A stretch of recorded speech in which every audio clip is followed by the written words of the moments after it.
ವೈವಾಹಿಕ ಜೀವನಕ್ಕೆ ಅಂತ ಹೋದಾಗ ಕುಂಭರಾಶಿಯವರು ಮಾಡಬೇಕಾಗಿರುವಂಥದ್ದು 2027ನೇ ಇಸ್ವಿಯಲ್ಲೇ ಹೊರತು ವೈವಾಹಿಕ ಜೀವನ ಈ 2020 ಮದುವೆ ಮಾಡ್ಕೊಂಡಿರೋರಿಗೂ ಸಹಿತ ಮಾಮೂಲು ನಾವು ಇರುವಂಥವ್ರಿಗೂ ಸಹ ಕುಂಭರಾಶಿ ಕಷ್ಟ, ಸಮಸ್ಯೆ, ಗೊಂದಲ, ಮನಸ್ತಾಪ, ಬೇಸರ, ಶತ್ರುಬಾಧೆ, ವೈವಾಹಿಕ ಅಲ್ಲದ ವ್ಯಾವಹಾರಿಕವಾದಂಥ ಸಮಸ್ಯೆಗಳು, ಎಲ್ಲ ಸಮಸ್ಯೆಗಳಿಂದ ಕೂಡಿರುವ, ನಾನು ಆಗಲೇ ಹೇಳಿದೆ 2 ನಕ್ಷತ್ರಗಳು ರಾಕ್ಷಸ ನಕ್ಷತ್ರ, ಒಂದು ಶತಭಿಷ, ಒಂದು ಧನಿಷ್ಠ. ಆದ್ದರಿಂದ ಈ ರಾಕ್ಷಸ ನಕ್ಷತ್ರ ಇರಬೇಕಾದ್ರೆ ನೀವು ನೋಡಬೇಕಾಗಿರುವಂಥ ನಕ್ಷತ್ರ ಶಿವರು ಏನಾದರೂ ಅಕಸ್ಮಾತ್ ಪ್ರೇಮ ವಿವಾಹವನ್ನು ಮಾಡ್ಕೊಂಡಿದ್ದೀರಿ ಅಂತ ಅಂದರೆ ಕುಂಭರಾಶಿಯವರನ್ನು ನೀವು ಯಾರನ್ನೇ ನೋಡಿ, ಕುಂಭರಾಶಿಯವರು ಈ ಪ್ರೇಮ ವಿವಾಹದಲ್ಲಿ ಶ್ರೀಮತಿ ರಾಮಾನುಜಾಚಾರ್ಯ ನಮಃ ವೀಕ್ಷಕ ಬಂಧುಗಳಲ್ಲಿ ಪ್ರಾರ್ಥನೆಗಳನ್ನು ಮಾಡ್ಕೊಳ್ತಾ, ಈ ಕುಂಭರಾಶಿಗೆ ವಿವಾಹಾಧಿಕಾರಿಗಳು ಹೆಂಗಿದೆ ಗುರುಗಳೇ ಅಂತ ಹೇಳಿದಾಗ, ಕುಂಭರಾಶಿಗೆ 7.5 ಅಂತ್ಯಭಾಗದಲ್ಲಿರುವಂಥ ಕುಂಭರಾಶಿ 7.5 ಅಂತ್ಯದಲ್ಲಿದೆ ಅಂತ ಅಂದಾಗ ಶನಿ ದೋಷ ಇದೆ ಅನ್ನೋ ನಮಗೆ ಅರ್ಥ ಆಯ್ತು ಅಲ್ಲಿಗೆ. ಆದರೆ ಕುಂಭರಾಶಿಗೆ ಗುರುಬಲ ಇಲ್ಲ, ಗುರುಬಲ ಬರಬೇಕು, ಅದಕ್ಕೆ ನಮಗೆ ಅಡೆತಡೆಗಳಾಗ್ತಿದೆ.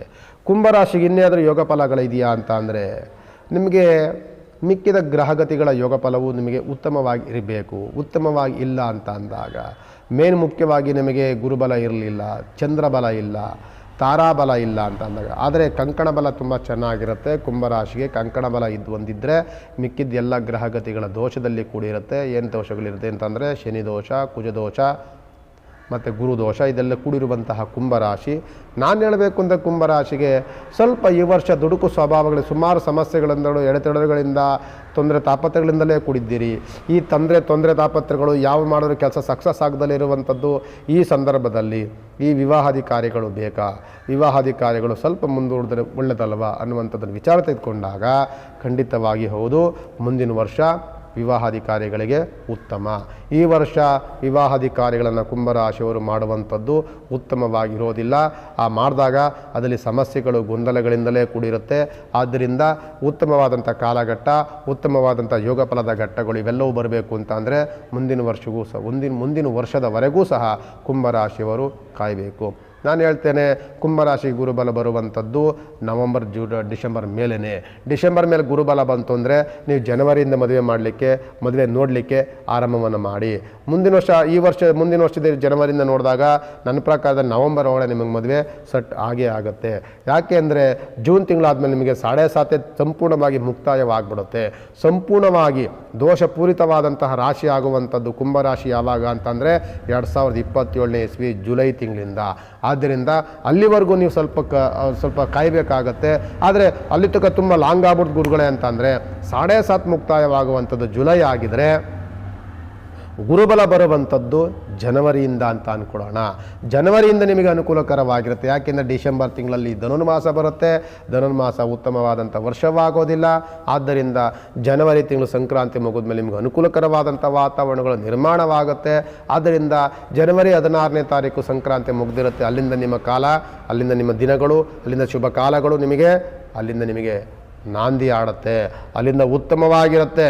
ಉತ್ತಮವಾದಂಥ ದಿನಗಳು ನಿಮಗೆ ಕಾಯ್ತಾ ಬರ್ತಾ ಇರುತ್ತೆ. ಆಗ ಪ್ರಯತ್ನಿಸಿದ ಕೆಲಸ ನಿಮಗೆ ಸಫಲತೆಯನ್ನು ಕೊಡುತ್ತೆ ಹೊರತು ವಿಫಲತೆಯನ್ನು ಖಂಡಿತವಾಗಿ ಅದು ಮಾಡೋದಿಲ್ಲ. ಆದ್ದರಿಂದ ಕುಂಭರಾಶಿಯವರು ಜಾಗೃತಿಯಾಗಿರಬೇಕು. ಕುಂಭರಾಶಿಯವರಿಗೆ ನಕ್ಷತ್ರಗಳು ಬರುವಂಥದ್ದು ಧನಿಷ್ಠ ನಕ್ಷತ್ರ ಬರುತ್ತೆ, ಶತಭಿಷ ನಕ್ಷತ್ರ ಬರುತ್ತೆ, ಪೂರ್ವಭಾದ್ರ ನಕ್ಷತ್ರ ಬರುತ್ತೆ. ಮದುವೆ ಮುಂಜಿಗಳಾಗಬೇಕು ಅಂತ ಅಂದಾಗ ಸ್ವಲ್ಪ ತಾಳ್ಮೆ ಬೇಕು, ಮತ್ತು ಸ್ವಲ್ಪ ದೀರ್ಘಾವಧಿಯವರೆಗೂ ಕಾಯ್ತಾ ಇರಬೇಕು.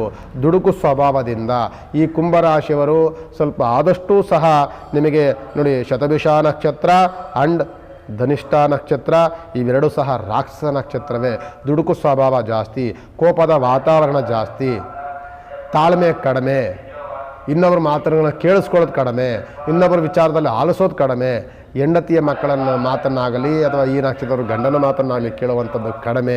ಆದ್ದರಿಂದ ಏಕಾಏಕಿ ನಿರ್ಧಾರವನ್ನು ತೆಗೆದುಕೊಳ್ಳೋಕೆ ಹೋಗ್ತೀರಿ, ಅಲ್ಲಿ ಏನೋ ಅವಘಡಗಳನ್ನು ಮಾಡ್ಕೊಳ್ತೀರಿ, ಮುಂದೆ ಪಶ್ಚಾತ್ತಾಪಗಳನ್ನು ಪಡೋದಕ್ಕೂ ಸಹ ನೀವು ಹೋಗ್ತೀರಿ. ಆದ್ದರಿಂದ ಈ ಕುಂಭರಾಶಿಯವರು 2026ನೇ ಇಸ್ವಿ ಸಂಪೂರ್ಣವಾಗಿ ಕಳೆಯದವರೆಗೂ ಸಹ ವಿವಾಹಾಧಿಕಾರಿಗಳ ಬಗ್ಗೆ ಮಾತನಾಡುವಂಥದ್ದನ್ನು, ಅದರ ಬಗ್ಗೆ ಕೈಂಕರ್ಯಗಳನ್ನು ಮುಂದುವರಿಸೋದನ್ನು ಖಂಡಿತವಾಗಿ ನನ್ನ ಪ್ರಕಾರದಲ್ಲಿ ಮಾಡಬಾರ್ದು. ಮುಂದಿನ ವರ್ಷ ಉತ್ತಮವಾಗಿರುತ್ತೆ. ಮುಂದಿನ ವರ್ಷದಿಂದ ನೀವು ಸುಮ್ಮನಿದ್ರೂ ಅದು ಇರೋದಿಲ್ಲ, ಅದಾಗದೇ ಪಡ್ಕೊಂಡು ಬರುತ್ತೆ, ಅದಾಗದೆ ನಿಮಗೆ ಕೇಳ್ಕೊಂಬರುತ್ತೆ, ಅದಾಗದೆ ಕೂಡು ಬರುತ್ತೆ. ಆವಾಗ ನಿಮಗೆ ಉತ್ತಮವಾದಂಥ ವರ್ಷ, ಉತ್ತಮವಾದಂಥ ದಿನ, ಉತ್ತಮವಾದಂಥ ಗಳಿಗೆಗಳು ಎಲ್ಲವೂ ಸಹ ಕೂಡು ಬರುತ್ತೆ. ವೈವಾಹಿಕ ಜೀವನಕ್ಕೆ ಅಂತ ಹೋದಾಗ ಕುಂಭರಾಶಿಯವರು ಮಾಡಬೇಕಾಗಿರುವಂಥದ್ದು 2027ನೇ ಇಸ್ವಿಯಲ್ಲೇ ಹೊರತು ವೈವಾಹಿಕ ಜೀವನ ಈ 2026 ಚೆನ್ನಾಗಿರೋದಿಲ್ಲ. ಮದುವೆ ಮಾಡ್ಕೊಂಡಿರೋರಿಗೂ ಚೆನ್ನಾಗಿಲ್ಲ.